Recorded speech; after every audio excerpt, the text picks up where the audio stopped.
Already 2 సార్లు heart surgery జరిగింది.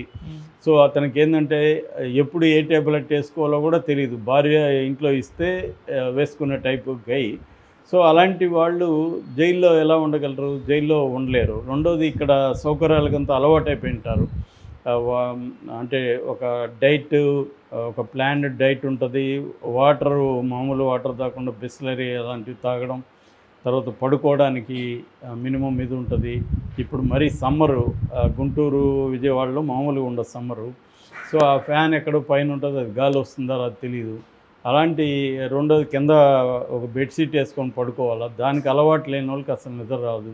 అన్నిటికంటే ఘోరం టాయిలెట్. ఇండియన్ టాయిలెట్కి అలవాటు లేని వాళ్ళకి నరకం కనబడుతుంది రోజు.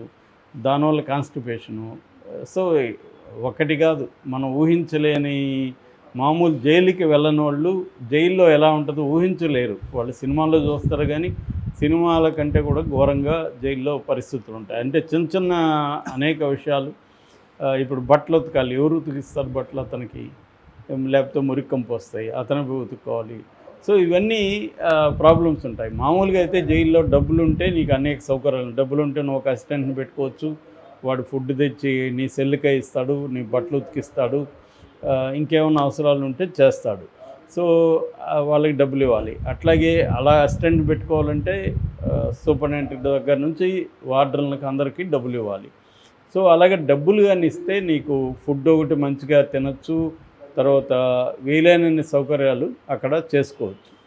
కానీ ఇలాంటి వాళ్ళకి ఏమవుతుందంటే ప్రతిపక్షాన్ని వేధించాలని అధికార పక్షం నిర్ణయించుకుంది కాబట్టి జైల్లో కూడా స్ట్రిక్ట్గా ఉంటారు. అధికారులు కూడా ఏమన్నా మనం వీళ్ళ దగ్గర డబ్బులు తీసుకొని చేస్తే మన ఉద్యోగాలు పోతాయని. మనం శశికళ విషయంలో అదే చూసాం. శశికళ విషయంలో పరప్పన అగ్రహార జైలు బెంగళూరులో ఆమెకు సౌకర్యాలు కల్పించాయని అక్కడ పనిచేస్తున్న జైలు అధికారి లేడీ ఆమె వచ్చి బయట మాట్లాడేసరికి అక్కడ చాలామంది మీద చర్య తీసుకున్నారు.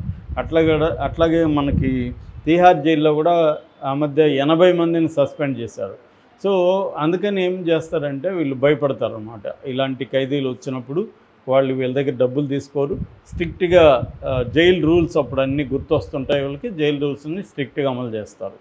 సో దానివల్ల పోసాని లాంటి వాళ్ళకి వెరీ వెరీ డిఫికల్ట్. ముఖ్యంగా సెంట్రల్ జైలు అన్నా కొద్దిగా బెటర్గా ఉండే అవకాశం ఉంది. కానీ ఈ స్మాల్ జైల్స్లో డిస్ట్రిక్ట్ జైలు కావచ్చు, లేకపోతే సబ్ జైలు కావచ్చు, వీటిలో పరిస్థితులు అంత బాగా ఉండవు.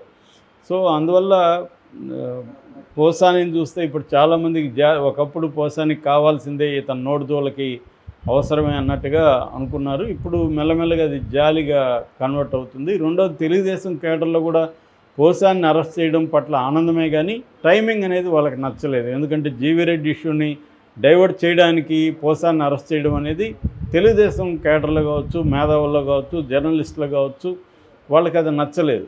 అంటే ఇది మనతోనే గేమ్స్ ఆడుతున్నారు, ఈ ప్రభుత్వం మన మనోభావాలతోనే గేమ్స్ ఆడుతున్నారు అనేది వాళ్ళు హర్ట్ అయ్యారు. కాకపోతే వాళ్ళకి వేరే మార్గం లేదు. చంద్రబాబు ప్రభుత్వాన్ని సపోర్ట్ చేయకుండా వేరే మార్గం లేదు. ఎందుకంటే వాళ్ళకి జగన్ అంటేనే పడదు కాబట్టి చంద్రబాబు నచ్చినా నచ్చకపోయినా ఈ ప్రభుత్వాన్ని సపోర్ట్ చేయాల్సిన పరిస్థితి వాళ్ళకు ఉంది కాబట్టి ఇది జరుగుతుంది. ఏదేమైనా పోసాని లాంటి వాళ్ళు నేర్చుకోవాల్సింది ఏమంటే ఇప్పుడు కూడా తెలుగుదేశంలో, జనసేనలో కూడా ఇప్పుడు అదే పద్ధతులు, పోసాని పద్ధతిలోనే తిడుతూ పెడుతున్నారు. ఇవన్నీ వీళ్ళు కూడా మళ్ళీ పొరపాటునే జగన్ వస్తే వీళ్ళు కూడా అనుభవించాల్సిందే. జగన్ రాకపోతే ఎస్కేప్ అవ్వచ్చు, జగన్ వస్తే మాత్రం మళ్ళీ అనుభవిస్తారు. అది నేర్చుకోవాల్సిన అవసరం ఉంది.